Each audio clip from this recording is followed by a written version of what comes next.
Hello everyone, welcome my YouTube channel Oscar movie explain. Next कहानी की शुरुआत होती है अमेरिका के एक शहर लॉस वेगास से। और ये कहानी एक ऐसे आदमी की है जो फ्यूचर देख सकता है और इसका नाम क्रिश है, जो अभी एक रेस्टोरेंट में बैठा है और किसी का इंतजार कर रहा है। काफी देर इंतजार करने पर भी वह इंसान नहीं आता, तब ये अपने काम पर चला जाता है। क्रिश अपने फ्यूचर देखने की पावर का इस्तेमाल करके छोटे छोटे जादू का खेल दिखाकर लोगों का मनोरंजन करता है। और यहीं पर हम एक लेडी ऑफिसर सोफिया को देखते हैं, जो अपने एक साथी के साथ क्रिश का जादू देखने आई है। सोफिया का साथी पूछता है, क्या ये आदमी हमारा काम करेगा और यहाँ पर ये किस काम के बारे में बात कर रहे हैं, आगे जानेंगे मूवी एक्सप्लेन में। क्रिश अपना शो खत्म होने के बाद फिर यहाँ से निकलकर एक कैसीनो में जाता है और हमें यहाँ पता चलता है कि क्रिश बुधवार को कैसीनो में आकर जुआ खेलता है, मगर कभी भी अपनी लिमिट को क्रॉस नहीं करता, क्योंकि इसे मालूम था कि अगर उसने ऐसा किया तो वो सबकी नजरों में आ सकता है। फ्यूचर देखने की पावर इसे कैसे मिली ये नहीं जानता और ये सिर्फ अगले 2 मिनट का ही फ्यूचर देख सकता है। खैर, इतनी सावधानी बरतने के बाद भी कैसीनो के मालिक को इस पर शक हो जाता है, क्योंकि क्रिश हर जुआ खेल रहा था और वो बहुत सारे रुपए जीत चुका था। कैसीनो का मालिक क्रिश पर नजर रखने के लिए अपने आदमियों को भेजता है, मगर जैसा कि हम जानते हैं क्रिश अपना फ्यूचर देख सकता है, इसलिए अब वो यहाँ से निकलने में ही अपनी भलाई समझता है और क्रिश कैसीनो से बाहर निकलने लगता है। मगर तभी यहाँ पर एक चोर आता है जो कैश काउंटर से पैसे लूटने की कोशिश करता है और ऐसा करने में 2 लोगों को वो शूट कर देता है। और ये सब आगे होने वाला था, मगर क्रिश पहले से ही देख लेता है और इस बार वो चोर जैसे ही अंदर आता है, क्रिश तुरंत उस पर हमला करके उसकी गन छीन लेता है और तभी कैसीनो के मालिक भी अपने लोगों के साथ में आ जाता है। क्रिश को सरेंडर होने को कहता है, जिस पर क्रिश ये बताता है कि ये गन इसकी नहीं है, ये इस चोर की है जो अभी 2 आदमियों को मारने वाला था। मगर जाहिर सी बात है क्रिश की बातों पर कोई विश्वास नहीं करता, इसलिए क्रिश यहाँ से भागने में ही अपनी भलाई समझता है। क्रिश एक गाड़ी चुराकर यहाँ से भागने लगता है, लेकिन कुछ पुलिस ऑफिसर उसे पकड़ने की कोशिश करते हैं मगर पकड़ नहीं पाते। इस तरफ सोफिया कैसीनो में पहुंचकर सीसीटीवी कैमरे में क्रिश की हरकतें देखती है और उसे ये पहले ही मालूम था क्रिश फ्यूचर देख सकता है और अब ये देखकर इसे पूरा यकीन हो गया था। क्रिश वहाँ से भागकर अपने अंकल जॉन के घर पहुँचता है। अंकल जॉन क्रिश को कहते हैं, आखिर तुम कब तक ऐसे भागते रहोगे? तुम कोई अच्छा काम क्यों नहीं कर लेते? और क्या तुम्हें वो लड़की मिली जिसकी तुम्हें तलाश थी? क्रिश कहता है, मैंने उसको फ्यूचर में देखा है, वो मुझे एक रेस्टोरेंट में मिलेगी, पर कब ये मुझे नहीं पता, इसलिए तो मैं रोज उस रेस्टोरेंट में जाकर उस लड़की का इंतजार करता हूँ। दूसरी तरफ हमें दिखाया जाता है पुलिस को क्रिश की लोकेशन का पता चल गया है, क्योंकि जिस गाड़ी से क्रिश भागा था उसमें लोकेशन डिवाइस लगी हुई थी। इस तरफ क्रिश और अंकल जॉन आपस में बात कर रहे थे, तभी अचानक क्रिश अंकल जॉन को कहता है, यहाँ पर बहुत जल्दी पुलिस आने वाली है। अंकल जॉन कहता है, तब तो तुम्हें जल्दी से यहाँ से निकलना होगा। मगर क्रिश ऐसा नहीं करता, क्योंकि इसे जानना था कि आखिर पुलिस इससे चाहती क्या है। तभी सोफिया आ जाती है और क्रिश को सरेंडर करने को कहती है। क्रिश सोफिया को समझाता है, कैसीनो में जो आदमी आया था वो एक चोर था जो 2 लोगों को मारने वाला था। सोफिया कहती है, हाँ मुझे पता था, मगर तुम ये कैसे जानते हो आगे क्या होने वाला है? मगर सोफिया खुद ही क्रिश को बता देती है सारी बातें। मुझे तुम्हारे बारे में सब कुछ पता है, तुम आने वाले कल को देख सकते हो और अगर तुम्हें जेल जाने से बचना है तो तुम्हें पुलिस की मदद करनी पड़ेगी। क्रिश पूछता है, कैसी मदद? जिस पर सोफिया बोलती है, लॉस वेगास में कुछ क्रिमिनल एक बहुत बड़ा बम ब्लास्ट करने वाले हैं और हम चाहते हैं कि तुम हमारा साथ दो, क्योंकि तुम फ्यूचर देख सकते हो और हमें फ्यूचर देख के बताओ वो लोग कब और कहां बम ब्लास्ट करेंगे, जिससे हम बम ब्लास्ट रोक सकते हैं। मगर क्रिश ऐसे झमेले में पड़ना नहीं चाहता, क्योंकि वैसे भी वो आगे आने वाले 2 मिनट का ही समय देख सकता है। सोफिया क्रिश को बोलती है, अगर तुमने तुम्हारी मर्जी से नहीं किया तो हमें तुम्हारे साथ में जबरदस्ती करनी पड़ेगी। और तभी सीन में ट्विस्ट आता है और हमें पता चलता है ये सब तो आगे होने वाला है। क्रिश आगे होने वाली फ्यूचर देख रहा था। अब क्रिश को पता था कि पुलिस इससे क्या चाहती है, इसलिए क्रिश अंकल जॉन के घर से निकल जाता है। सोफिया आकर अंकल जॉन से पूछती है, क्रिश कहाँ पर है? अंकल जॉन कहते हैं, वो तो यहाँ से निकल गया। सोफिया बोलती है, मुझे पता था कुछ ऐसा ही होने वाला है। दूसरी तरफ कैसीनो के मालिक से दो लोग क्रिश के बारे में पूछताछ कर रहे थे, मगर वो क्रिश के बारे में कुछ नहीं बताता क्योंकि सोफिया ने क्रिश के बारे में बताने से मना किया था। फिर ये दो लोग कैसीनो के मालिक को मार देते हैं। तब हमें पता चलता है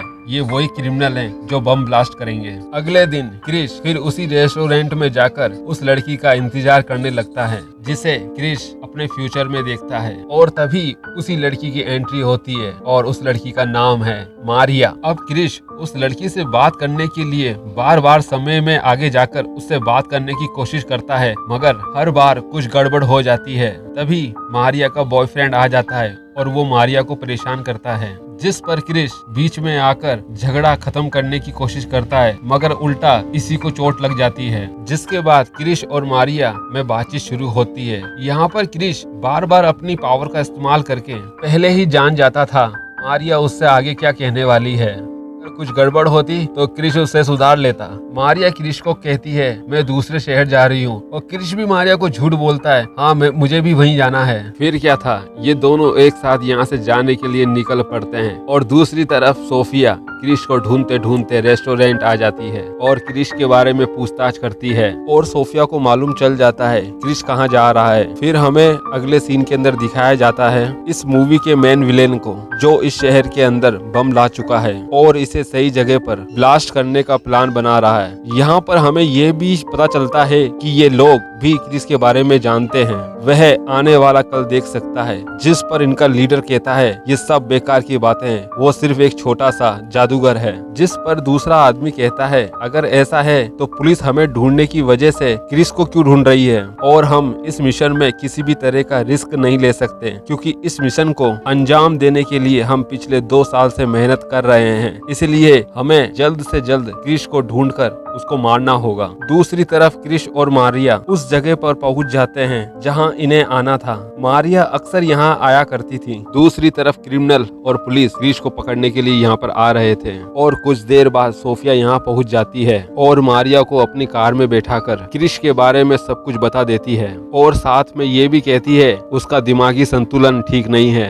अगर तुमने उसे पकड़ाने में हमारी मदद नहीं की तो वो आदमी तुम्हारे साथ कुछ भी कर सकता है। सोफिया मारिया को एक दवा देकर कहती है ये दवा तुम क्रिश को पिलाकर बेहोश कर दो, उसके बाद हम देख लेंगे। और ये सब बातें जानकर मारिया ऐसा करने को तैयार हो जाती है और क्रिश के पास आकर वो दवा जूस में मिलाकर क्रिश को पीने के लिए देती है।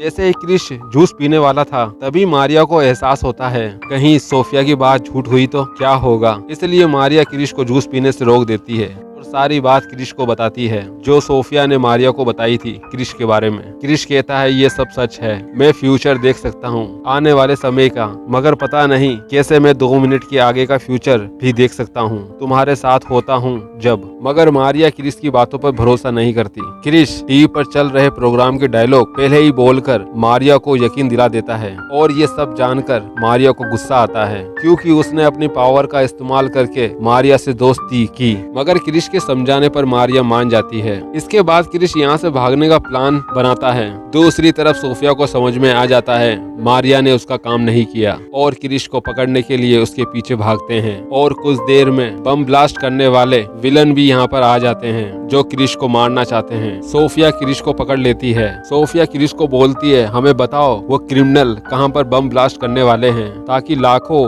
बेगुनाह लोगों को बचाया जा सके। फिर क्रिश अपनी पावर का इस्तेमाल करता है और फ्यूचर देखने की कोशिश करता है, और इस बार क्रिश 2 मिनट से आगे का फ्यूचर देख रहा था। क्रिश के साथ ऐसा क्यों हो रहा था ये हम आगे जानेंगे। क्रिश आगे होने वाली घटनाओं में देखता है मारिया को उन क्रिमिनल्स ने किसी बिल्डिंग की छत पर बंद करके रखा है जिसके ऊपर एक बम लगा हुआ है, और देखते ही देखते बम ब्लास्ट हो जाता है और साथ में मारिया भी। ये देखकर क्रिश बहुत उदास हो जाता है। सोफिया क्रिश को पूछती है तुमने फ्यूचर में आगे क्या देखा, जिस पर क्रिश कहता है मैं यहाँ पर नहीं बता सकता, मुझे यहाँ से जाना होगा, और क्रिश वहाँ से भागने लगता है। क्रिश उसी बिल्डिंग की छत पर पहुँचता है जहाँ अभी कुछ ही देर में मारिया बम ब्लास्ट में मारे जाने वाली है। सोफिया भी क्रिश का पीछा करती हुई उसी बिल्डिंग में पहुँच जाती है और क्रिश से पूछती है आखिर तुमने फ्यूचर में क्या देखा, जिस पर क्रिश आगे होने वाली सभी चीजों के बारे में सोफिया को बता देता है। सोफिया क्रिश से बोलती है अभी वो घटना हुई नहीं है बल्कि होने वाली है, और तुम इतने उदास मत हो, हम ऐसा कुछ नहीं होने देंगे। सोफिया जल्दी से अपने साथी को फोन लगाती है और कहती है 10 किलोमीटर के एरिया में सभी मोबाइल कनेक्शन को बंद कर दो और क्रिश से कहती है जो जैसा होने वाला था उसको वैसा ही होने दो, बाकी हम पर छोड़ दो। इसके बाद क्रिश प्लान के अनुसार छत पर टहलने लगता है। तभी दूर से एक शूटर क्रिश को गोली मार देता है और ये बात वह क्रिमिनल अपने साथी को बताने के लिए फोन करता है, मगर सोफिया ने पहले ही फोन नेटवर्क बंद कर दिए थे, जिसकी वजह से इसका फोन नहीं लगता और ये पुलिस के हाथों मारा जाता है। सोफिया क्रिश को बोलती है तुम तो बहुत अच्छी एक्टिंग कर लेते हो मरने की, तुम्हें तो ऑस्कर मिलना चाहिए। और अब ये बताओ वो क्रिमिनल मारियो को किस गाड़ी पर यहाँ पर लाने वाले हैं और उस गाड़ी का नंबर क्या है। फिर क्रिश आगे देखकर गाड़ी का नंबर और वो किस रास्ते से आने वाले हैं सब कुछ सोफिया को बता देता है, ताकि ये लोग पहले से ही रेडी हो जाएं। कुछ देर बाद जैसे ही वो लोग यहाँ पहुँचते हैं, पुलिस और गुंडों में लड़ाई शुरू हो जाती है। क्रिश पुलिस वालों को पहले ही बता देता था कि आगे क्या होने वाला है, इसलिए पुलिस वाले उन क्रिमिनल्स पर भारी पड़ रहे थे। क्रिश एक एक करके सभी क्रिमिनल्स को पुलिस के हाथों मरवा देता है और मारिया को बचा लेता है, मगर अभी भी उसे उस बॉम्ब का पता नहीं था जो ब्लास्ट होने वाला है। सोफिया क्रिश से पूछती है जल्दी बताओ वो बम कहाँ पर है, और क्रिश आगे देखता है तभी बहुत डर जाता है और कहता है कि मुझसे बहुत बड़ी गलती हो गई है, ब्लास्ट अभी कुछ ही सेकंड में होने वाला है। और देखते ही देखते बम ब्लास्ट हो जाता है जिसमें सभी मारे जाते हैं। फिर इस सीन के अंदर एक ट्विस्ट आता है और हमें क्रिश को दिखाया जाता है वो मारिया के साथ है।